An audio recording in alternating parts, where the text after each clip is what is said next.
This video is going to show you how to perform a replacement procedure for the topside bands on a V6, V6 Pro, or V8. This is a V8 unit here. You can see there's 4 topside bands and there's 4 underside bands. When we refer to topside bands, we're talking about bands 7 and 8 and 5 and 6. If any of those bands go bad, you order a replacement kit which consists of 2 bands. Whenever we replace one band on a system, we always replace the opposite band. So for this example here, we're going to show you how to replace one of these gold bands here, which is a band 7 and 8 on a V8 system. And the procedure I'm about to show you is going to apply for whether or not you have a V8, V6, or V6 Pro. The replacement procedure for a topside band is the same for all units that have topside bands. Your replacement kit will always consist of 2 bands at a minimum, a length of string, which will help with the rerouting procedure, which we're going to show you, and a wooden dowel with some duct tape on it, which helps attach the string to the cord. The only 2 additional tools that you need to perform this procedure is a pair of scissors and a power drill with a Phillips head bit.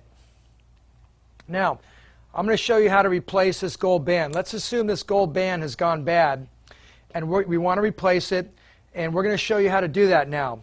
The first thing you're going to do is you're going to take the end of the cord that comes out of the machine to the cam cleat.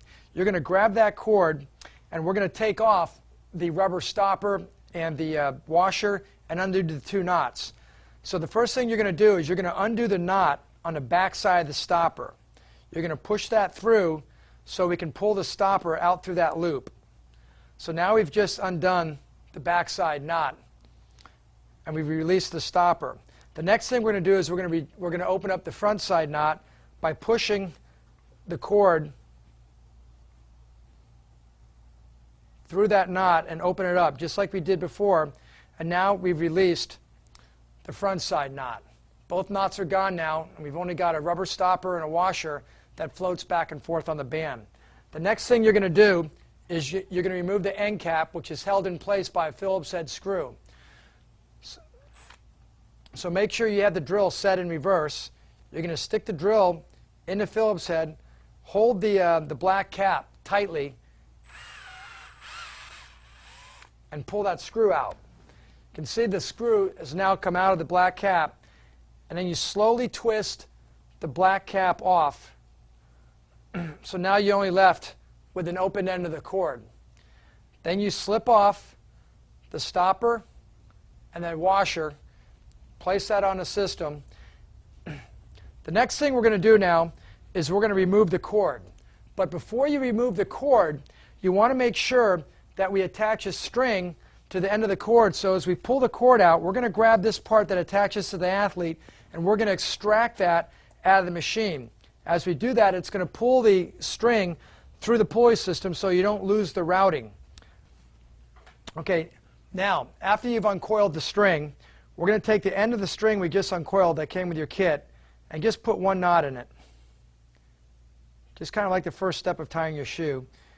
We're going to put 1 knot in there. So you can see we've placed 1 knot. The next thing you're going to do is you're going to take the cord that's bad. You're going to take the end of that where you just removed the end cap. And we're going to put the string, align it right on the end of the cord, just like this.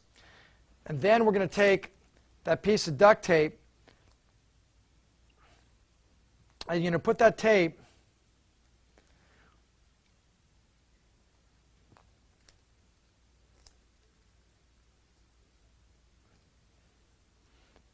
right in front of the knot and wrap it around the old cord so that the tape is right on the other side of the knot. That way when you pull now, that knot's not going to be able to pull off this cord and go through the tape. The next thing we're going to do is we're going to release the cord from its cam cleat. We're going to grab the old cord and we're going to pull that cord right through the system. And you want someone to guide it as it goes through here so it doesn't get hung up, and have someone help you pull it through.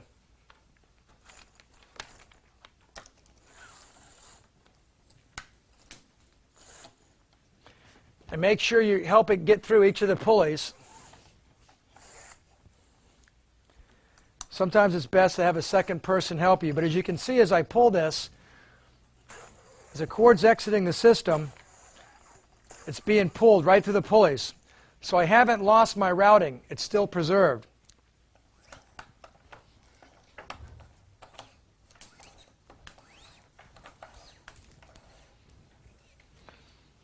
And you keep pulling the end until it comes right out of the floppy pulley. This is the adjustable pulley.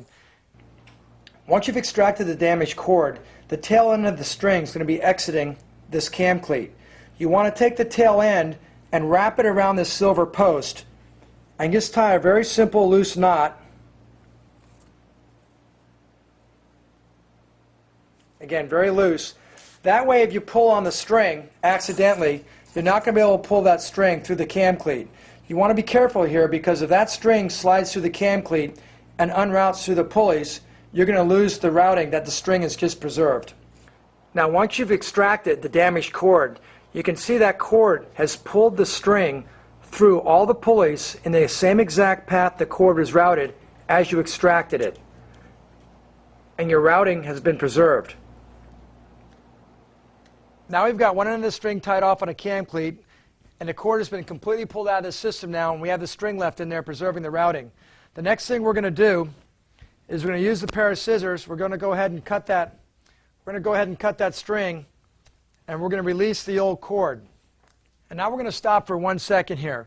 If you have a damaged pulley assembly, and this is a floppy pulley assembly that can move on the rail, sometimes if you stand the unit up on a wall and the unit falls over, it'll land on these pulleys that slide on the rails around the system, and it'll bend them. That is about the only way you can damage one of these pulleys. If you're just replacing a pulley, a floppy pulley, you have to do everything you just saw me do. And basically what you're going to do at this point to replace the pulley, you're going to take off the old pulley. You're going to pull this string out. You're then going to take the new pulley, put it on the rail, and then you're going to run that string through the pulley. This is important now. When you put this new pulley on the system, you've got to make sure that you run the string through it. And now, once you've swapped out the pulley assembly, if you had a damaged pulley and ran the string through, the replacement procedure for putting in the old cord or the new cord is exactly the same. Now, what you're going to do is you're going to grab the new cord and you're going to uncoil it.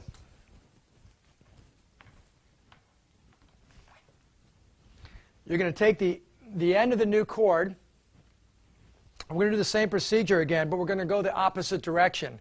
We're going to put a little knot in the end of the string. As you can see here, just one knot. Then we're going to take another 5-inch strip.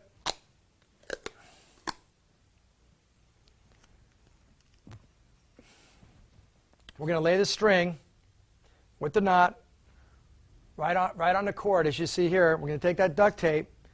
We're going to lay it right over the string. Remember, you can see how we laid the duct tape on the outside of the knot here. And then we're going to bring the duct tape around very lightly. And we're going to push it, and then we're going to squeeze. So now we've locked that string onto the new cord. Now we do the exact reverse procedure. We're going to untie the string at the end of this cam cleat here and release it. And then you're going to guide the new string right back through the pulley system that you just pulled it out of.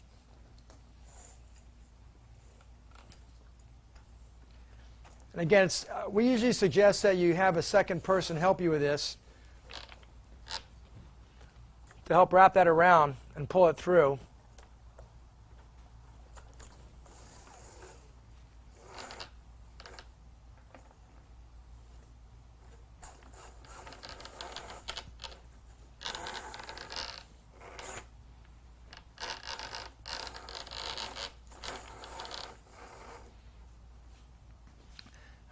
Now for the last part of this, right before this string gets to the cam cleat where it's going to exit the machine, that's where we suggest that you take off the string. Basically, you can undo the duct tape, unwrap the duct tape,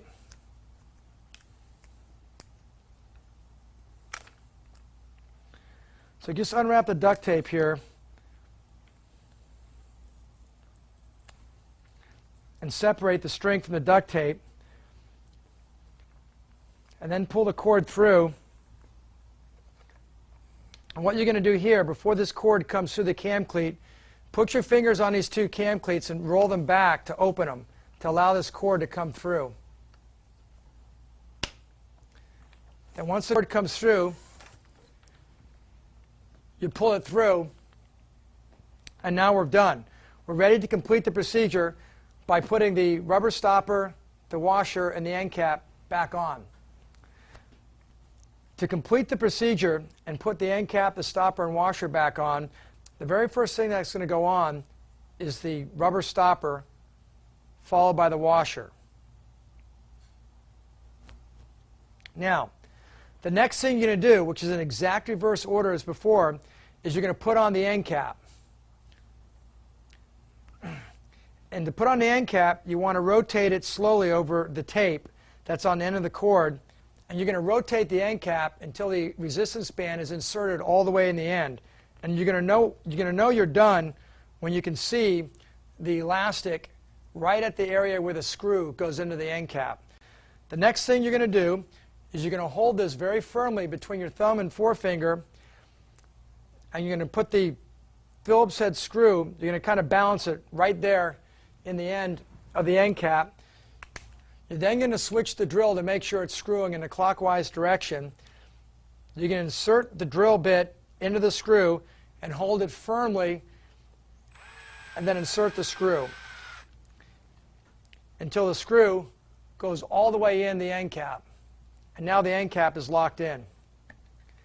To complete the procedure, to hold the stopper and washer in place, we're going to put a knot in the front end and the back end of the cord. To do that, you just slide the stopper and washer back, and the first place we're going to put a knot is near the end cap. All you have to do is loop the end cap around and through itself once, just like that, and then pull. Now, you don't really want to pull on the end cap because you want to keep that on. Even though the screw is holding it on, you don't want to tug on that real hard. So try to squeeze the elastic band right in front of the end cap between your two fingers and pull, and with these other two fingers, kind of roll that knot so that it's real close to the end cap like you see here. You can basically roll it with your two fingers and get it closer to the end cap, just like that. Now our first knot's done. Then we simply take the washer and stopper and slide it up against that end cap. And we're going to put another big loop in here.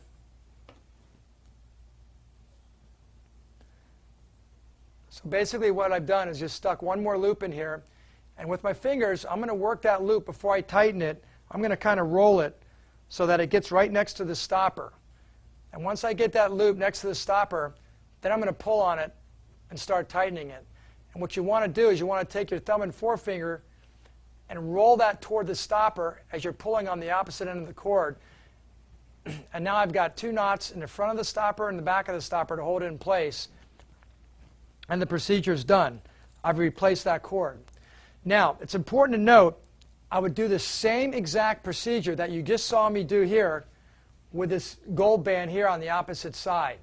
Everything is exactly the same, you just repeat it.